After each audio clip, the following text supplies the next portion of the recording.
Councilor Hurst. Thank you, President Delgado. So the basis of Councilor Davila's resolution is the result of a memo that was sent to us by Solicitor Bonacani. Now, I could accept this memo, Mr. President, as gospel if it came from Solicitor Judge Payne, our former solicitor, or even if it came from our former Solicitor Pakula. I would respect the memo if it came from Attorney D'Souza and our law department, or Attorney Days, or Attorney Moore, or even Attorney Shea, all of whom are well respected in the legal profession and who have integrity, but not from the current solicitor. He can't possibly be the one educating us on any ethical standards, considering his own transgressions, which are many.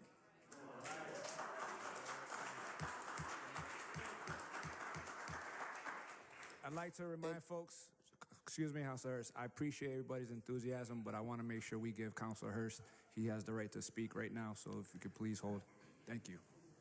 I don't mind if they interrupt, Mr. President. I know, but we got to get the business of the business. And Mr. President, if this body is not aware of his ethical and moral shortcomings, then I suggest you all read the latest article in the Metro Record or pick up this month's Point of View. They lay out very concisely what many of the mainstream media outlets have refused to do thus far. See, they give context to the man behind the memo. And I'm not gonna spoil it for you, but I will tell you that our current solicitor has no moral standing to author such a memo that Councilor Davila swears by.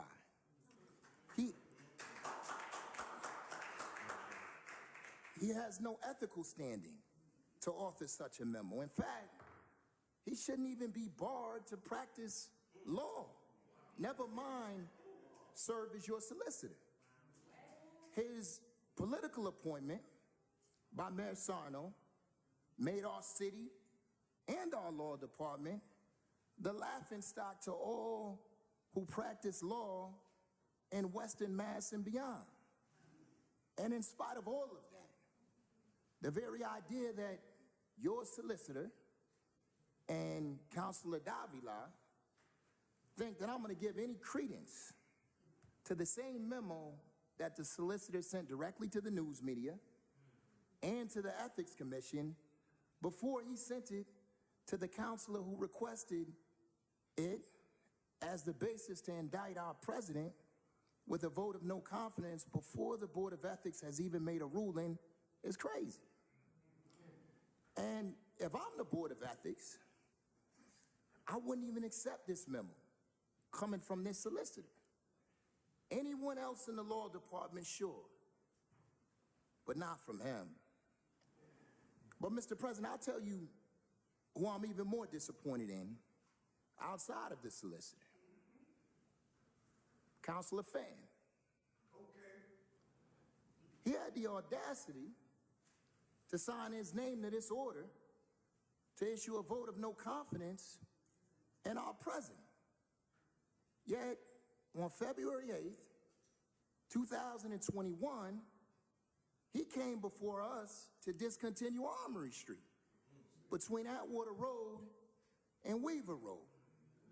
Very similar to what the president was trying to do.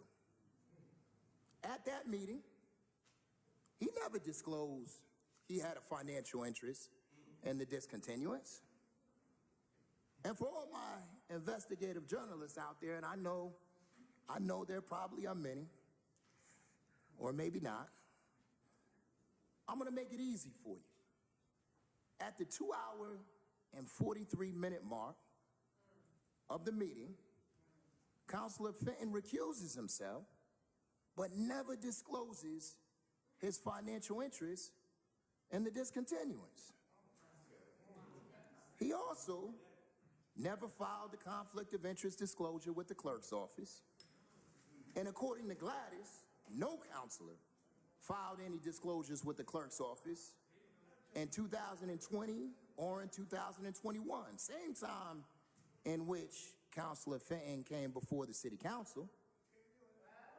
Councilor Fenton also had his husband sign the petition for the discontinuance so that he could be as discreet as possible and hide the fact that he was going to benefit directly from the street closure. It's all relevant, Mr. President. Councilor Fenton had multiple correspondence with department heads. Mr. President. And he, too, never disclosed his financial interest to them.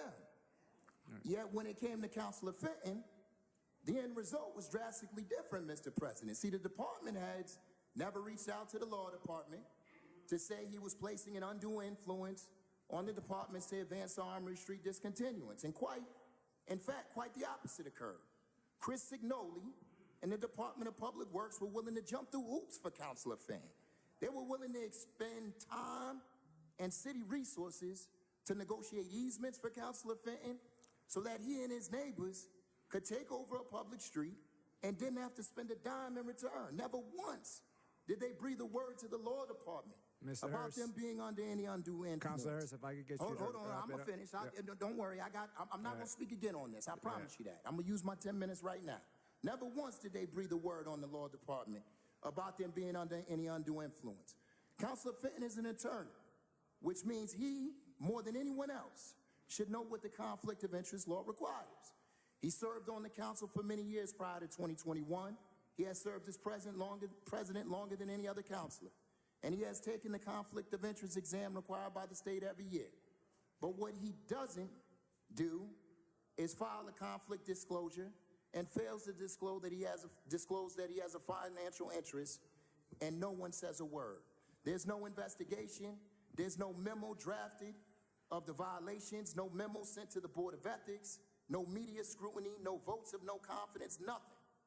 And even with this new information that is revealed today, I'd be willing to bet that the same establishment that sought to publicly destroy the reputation of our president before the Board of Ethics has even weighed in won't do a darn thing to hold Councilor Fenton accountable.